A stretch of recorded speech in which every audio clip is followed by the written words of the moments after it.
Assalamualaikum warahmatullahi wabarakatuh. Halo adik-adik. Di video kali ini kita akan membahas mengenai gerak pada makhluk hidup. Ya, jadi tumbuhan itu melakukan suatu gerakan karena adanya rangsangan, tetapi gerakan yang dilakukan itu sangat terbatas, tidak seperti kita manusia ataupun juga hewan. Nah, gerak pada tumbuhan ini hanya dilakukan oleh bagian-bagian tertentu, misalnya akar, kemudian bagian ujung tunas ataupun daun. Nah, gerak pada tumbuhan itu dibagi menjadi beberapa. Yang pertama kita bahas dulu mengenai gerak endonom. Nah, jadi gerak endonom itu adalah gerak yang disebabkan oleh adanya rangsangan yang berasal dari dalam. Jadi gerak endonom itu juga sering disebut sebagai gerak otonom atau gerak spontan. Contohnya dari gerak endonom ini adalah gerak pertumbuhan dari bagian-bagian tumbuhan seperti akar, batang, daun, dan juga semua itu gitu ya, karena diakibatkan pengaruh dari pertumbuhan. Nah, kemudian ada gerak higroskopis. Nah, gerak higroskopis itu adalah gerak pada tumbuhan yang diakibatkan karena adanya perubahan kadar air dalam sel tumbuhan. Jadi nantinya menyebabkan penyusutan yang tidak merata pada bagian sel tumbuhan. Contohnya membukanya kotak-kotak sporangium tumbuhan paku dan juga pecahnya buah polong-polongan yang kering.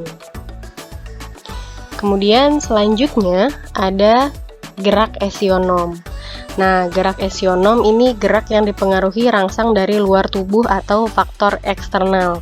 Jadi gerak esionom ini nanti dibagi lagi menjadi 3, ada gerak tropisme, ada gerak taksis, dan juga gerak nasti. Oke, yang pertama gerak tropisme. Nah, jadi gerak tropisme ini gerakan pada sebagian tubuh tumbuhan yang dipengaruhi oleh arah rangsangan dari luar. Jadi, jika tumbuhan mendekati rangsangan, itu disebut tropi positif, tetapi jika tumbuhannya menjauhi rangsangan disebut dengan tropi negatif. Nah, kemudian gerak dari tropisme itu dibedakan menjadi 5 macam ya. Yang pertama ada fototropisme. Jadi fototropisme ini gerak karena rangsangan cahaya. Kemudian ada geotropisme.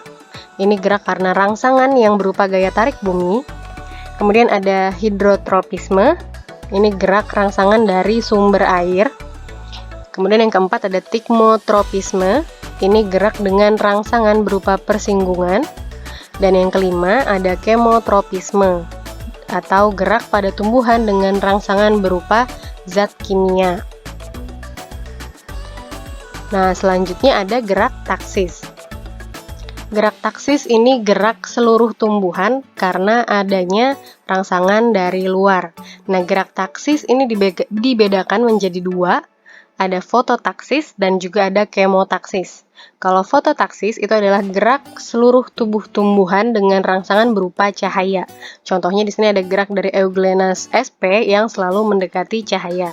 Kemudian untuk kemotaksis ini adalah gerak seluruh tubuh tumbuhan dengan rangsangan berupa zat kimia. Contohnya gerak spermatozoid ke archegonium pada tumbuhan lumut. Kemudian ini ada gerak nasti. Nah, gerak nasti ini gerak dari bagian tumbuhan yang arahnya tidak bergantung pada arah datangnya rangsangan. Ini ada angka-angkanya di sini ya. Jadi sudah diketahui berarti gerak nasti ini dibagi lagi menjadi 4. Yang pertama adalah fotonasti. Jadi fotonasti ini adalah gerak sebagai reaksi terhadap rangsangan berupa cahaya. Contohnya di sini ada bunga pukul 4 atau Mirabilis jalapa yang mekar setiap sore, dan juga ada bunga kembang sepatu yang mekar pada siang hari. Kemudian ada seismonasti. Nah, kalau seismonasti ini adalah gerak dengan rangsangan berupa sentuhan. Contohnya di sini gerak menutupnya daun putri malu. Kemudian ada niktinasi. Kalau niktinasi ini adalah gerak tidur dari tumbuhan karena adanya rangsangan berupa gelap. Contohnya menutupnya daun petai Cina di malam hari. Dan yang keempat ada termonasti atau gerak karena adanya rangsangan berupa suhu. Contohnya bunga tulip mekar jika suhu naik dan akan menutup jika suhunya turun. Nah, oke, itu tadi mengenai gerak pada tumbuhan. Sekarang kita bahas mengenai gerak pada hewan. Nah, jadi gerak hewan itu sebenarnya mudah terlihat karena hewan ini juga memiliki alat gerak dan dapat berpindah tempat. Jadi pada dasarnya alat gerak hewan itu sama dengan alat gerak manusia, yaitu terdiri dari tulang, ada rangka gitu ya, dan otot. Kemudian rangka pada hewan ini dibedakan menjadi rangka luar dan juga rangka dalam. Nah, yang pertama adalah eksoskeleton atau rangka luar. Jadi ini eksoskeleton ini berfungsi melindungi tubuh dan sebagai tempat menempelnya otot. Di sini contoh pada hewannya ada siput, ada kerang, kupu-kupu, dan juga cumi-cumi. Kemudian ada endoskeleton atau rangka dalam.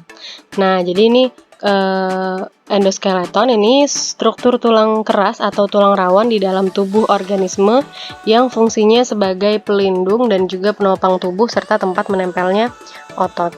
Di sini contoh untuk hewan-hewannya ada kadal, ada buaya, kambing, kelelawar, ada ikan mujair, katak hijau, dan juga burung merpati. Kemudian ada eksoskeleton dan juga endoskeleton.